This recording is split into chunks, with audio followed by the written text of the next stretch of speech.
Bonjour les amis, j'ai publié depuis quelques semaines, mais déjà depuis quelques années, des messages, quelquefois des messages qui sont codés, qui viennent de la part des présences guides qui m'accompagnent. C'est vrai que depuis le 26 mars, les messages sont un peu plus codés qu'avant.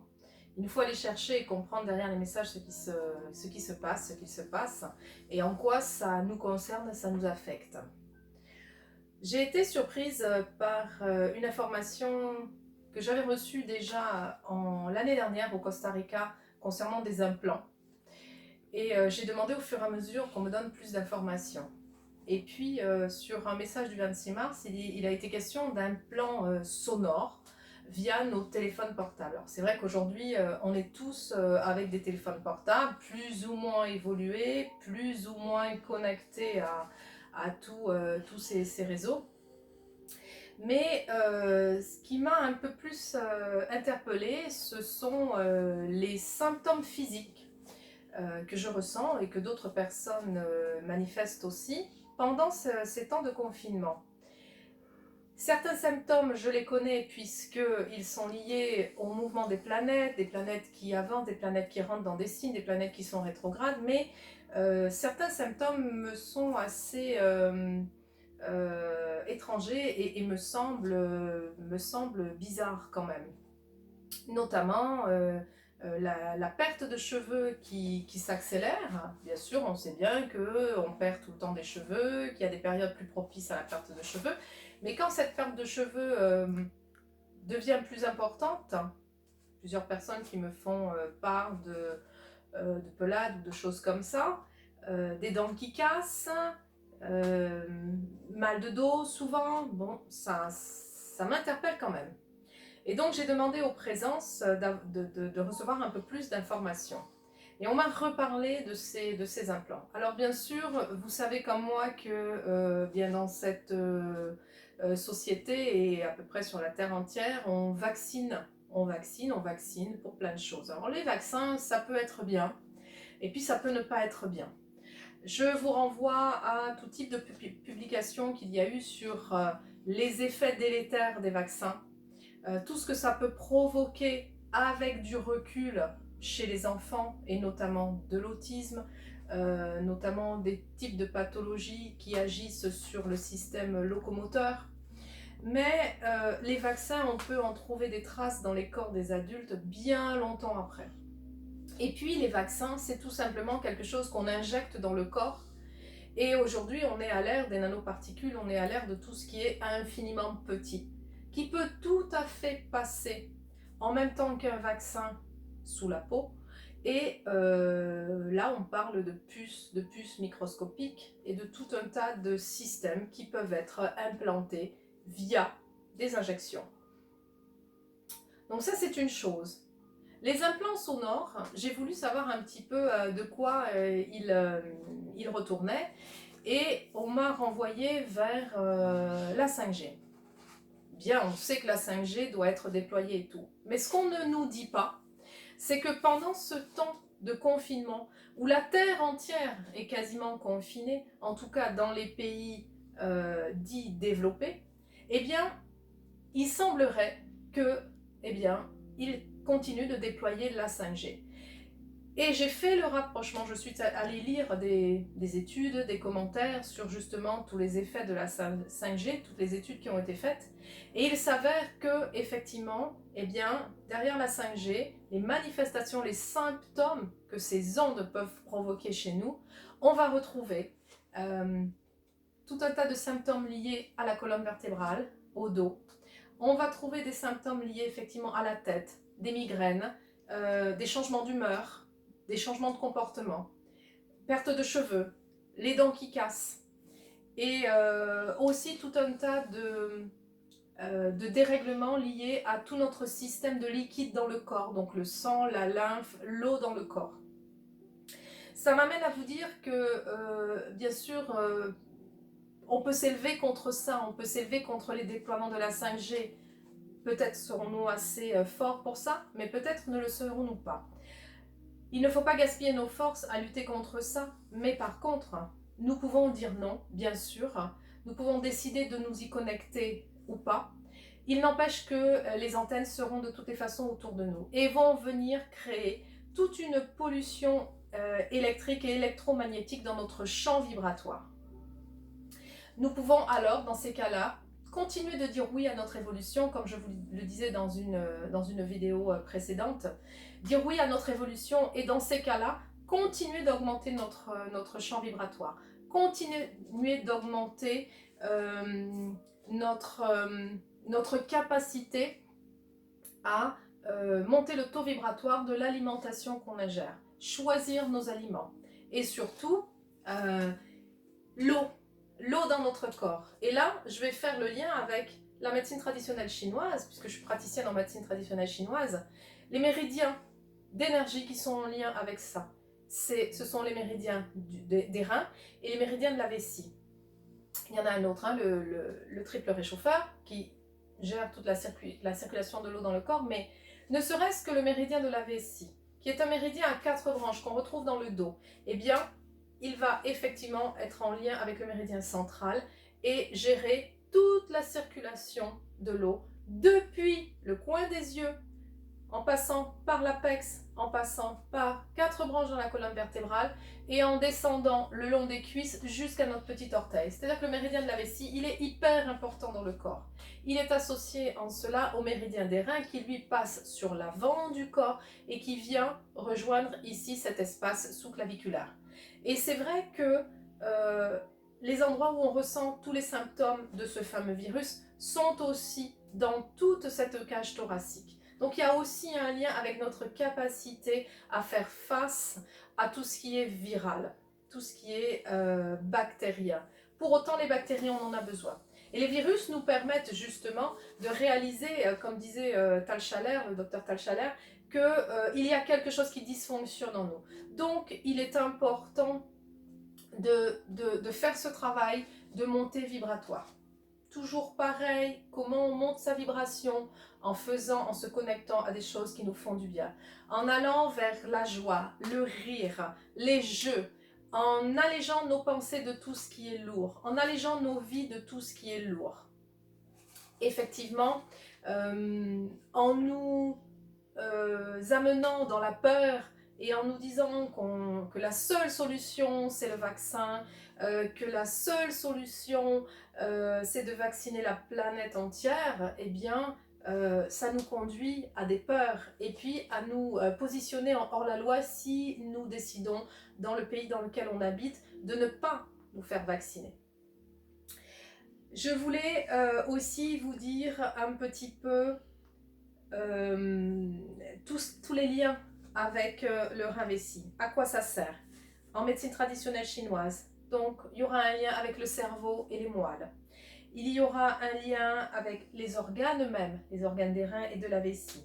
Et quand c'est en lien avec le cerveau, on est aussi en lien avec toutes les pathologies, c'est-à-dire la dépression, la déprime, le mal-être.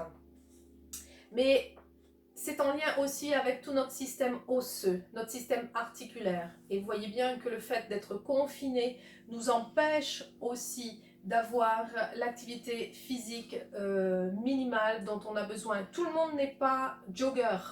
Ça, il faut bien le savoir. Or, on a autorisé uniquement les joggers.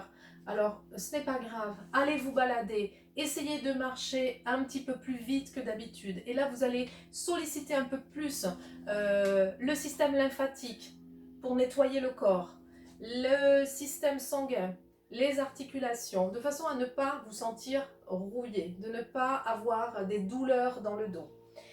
On a aussi un lien avec des sensations de brûlure le long du dos. J'ai eu ça aussi, j'ai ressenti ça. Donc dans tout le méridien vessie, c'est comme s'il y a du feu.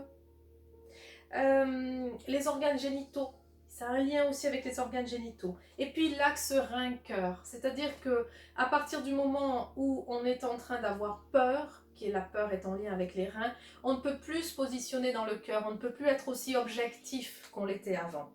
Donc, qu'est-ce qu'on nous fait? On nous met dans la peur et on nous fait revenir vers nos instincts les plus basiques, nos instincts, puisque nous faisons partie du règne animal, hein, vers le règne animal.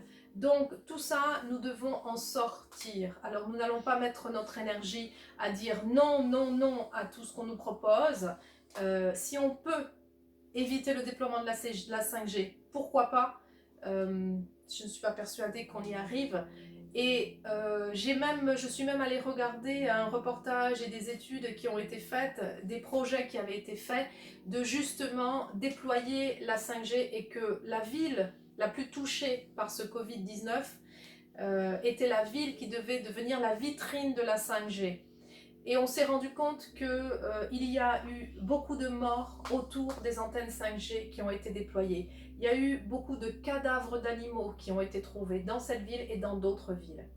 Et quand on fait les mesures, par exemple à Sydney, qui est une ville qui est déjà, où la 5G est déjà totalement installée, il y a beaucoup de déséquilibres et beaucoup de pathologies. Et ces pathologies, elles ressemblent à quoi? Eh bien, ce sont tous les symptômes d'une grippe. Exactement comme ce Covid-19. Donc, comment faire la part des choses entre le Covid, la 5G qu'ils veulent absolument installer, les vaccins qui sont en cours, les tests qui sont en cours. Et quand on entend ce qu'on nous dit à la télé, que les tests ne vont même pas réellement nous dire si on est contaminé, contaminant, alors ça dira juste si on a été contaminé et qu'on a développé des résistances. Est-ce que ça va servir à une information supplémentaire pour caler un peu plus ce vaccin? Pour contrer ça aussi? On n'en sait rien. En tout cas, la façon la plus pertinente de faire face à ça, c'est d'augmenter son taux vibratoire. Et ça, c'est le faire personnellement, chacun dans son coin. Nous avons l'opportunité pendant le confinement de vraiment faire le point sur là où on en est dans notre vie, sur pacifier toutes les zones de souffrance, les zones d'ombre qui sont encore en nous, parce que toutes ces zones d'ombre, ces zones de souffrance sont des points d'amorçage pour justement permettre les peurs, permettre l'angoisse et l'anxiété. Et donc devenir effectivement des cobayes totalement consentants par rapport à ce qui s'en vient. Donc j'ai regardé un petit peu pour vous citer tout ce qui pouvait se passer qui était dû à la 5G. Alors on peut retrouver des liens avec des cancers, une altération des gènes, de dommages à l'ADN. Les présences et les guides nous ont parlé de notre ADN aussi. Le bien-être en général, ça augmente le stress chez les humains qui sont proches de ces antennes. Vous imaginez que vous êtes dans un micro-ondes. Et donc, c'est comme si ça vient griller vos cellules. Donc, il faut absolument augmenter le taux vibratoire pour être au-delà de tout ça. Et puis, ça peut créer aussi au niveau de tout l'espace matriciel. Et c'est en ça qu'on me disait qu'il faut faire attention aux générations à venir. C'est que ça crée une perturbation au niveau du sperme, mais ça peut aussi provoquer des fausses couches. Donc, essayez au maximum de vous protéger contre ça, sans compter toutes les lésions au niveau du cerveau, de l'obésité, du diabète et tout type de pathologies qui sont liées à un fond de stress. Donc, ce qui est important, c'est vraiment de comprendre que il y a beaucoup de choses qui nous sont cachées. Nous devons ouvrir nos yeux. Nous devons être éveillés. Hein, ne plus suivre comme des moutons sans réfléchir, se réveiller à tout ça et choisir vraiment ce qui est bon pour nous. Je vous laisse. Je demanderai d'autres explications par rapport au prochain message. Je vous souhaite de bonnes lectures, de bonnes recherches, parce que Internet sert à ça aussi. Justement, l'information est disponible. Donc, allez la chercher, allez la lire. Ne restez pas dans votre coin à attendre que tout se passe et un jour sortir de chez vous après ce confinement et vous dire « Ah ben, j'étais pas au courant ». Oui, nous avons la possibilité d'être au courant. Nous avons beaucoup de personnes qui, depuis des dizaines d'années, nous alertent sur les méfaits de tout ce qui est vaccination et nous invitent à aller vers des médecines plus naturelles. On me demandait, oui, mais comment faire sans la vaccination? Mais avant la vaccination, les gens vivaient sur Terre. Et on ne mourrait pas forcément du jour au lendemain rapidement. Il y a des gens, des endroits où les gens vivent très très longtemps. Et pourquoi? Parce qu'ils ont des modes de vie beaucoup plus sains, beaucoup plus liés au rythme de la nature. Ils mangent des choses en étant conscients de ce qu'ils mangent. Et ça, nous avons perdu tout ça. Le confinement nous permet aussi ça, de revenir à quelque chose de plus écologique. Donc remercions aussi le confinement, même si c'est une détention, même si c'est un repli forcé sur nous, eh bien nous sommes en général dans notre espace privé et nous pouvons profiter de ce temps pour changer nos vies. Je vous invite à ça, réellement. Et je reste à votre disposition. Si vous avez besoin, si vous avez des questions, si vous avez besoin de soins énergétiques, si vous avez besoin de faire des séances de coaching pour comprendre ce qui se passe dans votre vie personnelle, je reste à disposition. N'hésitez pas à m'écrire, n'hésitez pas à me contacter. Je vous embrasse, c'était Odile Momlé-Verrieuse. À bientôt!